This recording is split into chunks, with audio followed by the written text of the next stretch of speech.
नरोत्तमं देवीं सरस्वतीं व्यासं ततो जयमुदीरये।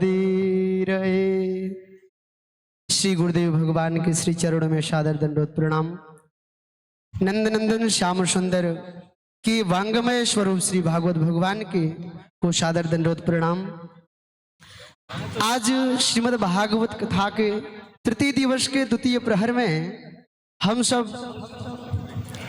श्रीमद् इंदिरा बेटी जी पुष्टि भागवत विद्यापीठ के छात्र श्री गुरुदेव भगवान के कृपा पात्र शिष्य चिरंजीव श्री वत्सल शास्त्री जी को आमंत्रित करता हूं, आवे और अपना मनोभाव व्यक्त करें।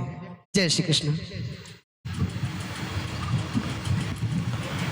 सच्चिदानन्दरूपाय विश्वोत्पत्त्यादिहेतवे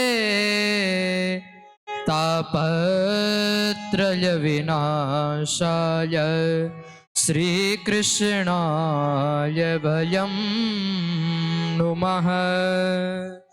श्रीहरिं परमानन्दम् उपदेष्टारमीश्वरं व्यापकं सर्वलोकानां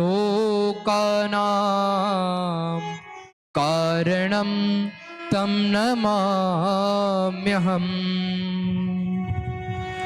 सभी को जय श्री कृष्ण, जय श्री आराम, सभी को प्रेम प्रणाम। आज के यह तृतीय दिन के द्वितीय सत्र में आप सभी का हार्दिक हार्दिक स्वागत है। पूज्य गुरुदेव के चरणों में साष्टांग दंडवत प्रणाम, श्री भागवत जी के चरणों में वंदन। आप सभी के हृदय में विराजमान प्रभु नंद नंदन को मेरा कोटि कोटि वंदन। आज हम यह सब 3 दिन से यह भागवत सुन रहे हैं, तो भागवत जी केवल सुनने का विषय नहीं है, बस यहां से सुन ली और घर पे जाके बस जो आया मंडप तक वैराग्य स्मित है और फिर घर जाके हम जो हैं वही हैं, ऐसा नहीं है। इस भागवत को हम सुने, जीवन में उतारें और इसको रिवाइव ही करना है रोज और रोज प्रतिदिन। यह भागवत जी हमें भगवान तक पहुंचाने का साधन है, माध्यम रूप है। इसमें भक्तों का चरित्र आता है, तो भक्तों के चरित्र से हमें यह सीखना है कि भगवान भी हमें मिल जाए, यह भगवान तक तो हमें पहुंचा देगा। फिर भक्तों के चरित्र से हमें यह जानना है कि भगवान मिल जाए तो फिर भगवान से मांगे भी क्या। तो यह हम वृत्रासुर हैं, प्रहलाद जी हैं, कुंती जी हैं, इनसे हम सीखते हैं कि हमें भगवान मिले तो क्या मांगना है। सबने बहुत अच्छा मांगा है। कुंती जी ने जो मांगा वो तो किसी ने नहीं मांगा। कुंती जी कहती हैं कि नमस्ये पुरुषम त्वाद्यम मीश्वर प्रकृते है परम अलक्ष्यम सर्वभूतानां मंतर बहिरवस्थितः। कोई बुआ अपने भतीजे को नमन नहीं करती, भतीजा ही बुआ को नमन करता है, यह एक शिष्टाचार है। पर यहाँ तो बुआ नमन करती है। अरे बुआ एक भतीजे को नहीं, नमस्ये पुरुषम त्वाद्यम, एक आदि पुरुष को नमस्कार करते हैं जो प्रकृति से भी परे हैं। ऐसे कृष्णचंद्र हम आपको नमस्कार करते हैं।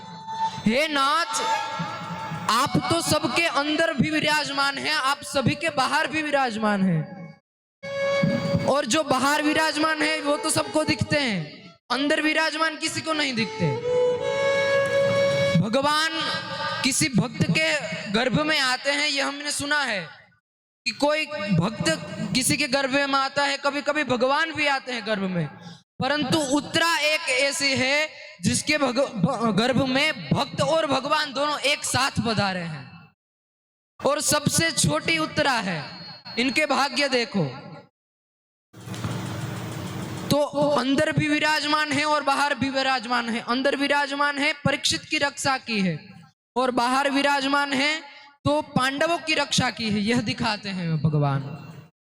कि हे नाथ, आप तो अंदर भी विराजमान हैं और आप तो बाहर भी विराजमान हैं। प्रभु मुझको तो यह लगता है कि आप तो देवकी माता से भी ज्यादा मैं प्यारी हूं। क्यों? कोई प्रमाण है? तो क्या? हाँ, कहते हैं कि देवकी माता जी को आपने बचाया, उनकी रक्षा की कंस से, परंतु उनके 6 पुत्र मर गए, उनकी रक्षा नहीं की आपने, उनको तो आपने मरने दिया। और मेरी तो सहात्मजा, मेरी रक्षा की, मेरे आत्मज, मेरे पांडवों की भी आपने रक्षा की। तो मैं तो यह समझती हूं हे नाथ, आपको आपकी मैया देवकी से भी ज्यादा मैं प्यारी हूं, ऐसा मुझे लगता है। और हे नाथ, मैं तो आपसे हर हमेश यही मांगती हूं कि विपदा संतु न शश्वत। हे नाथ, मेरे जीवन में विपत्ति ही आए। तो युधिष्ठिर जी वहां खड़े थे, उसने पूछा, अरे मैया, इतनी विपत्ति कम पड़ी है क्या हमारे जीवन में कि और विपत्ति मांग रहे हो आप? तो कुंती जी कहती है कि पुत्र, अरे बेटा, मैंने अपने जीवन को बराबर तपासा है कि जब जब मेरे जीवन में विपत्ति आई है तब तब दामोदर मेरे जीवन में आए हैं।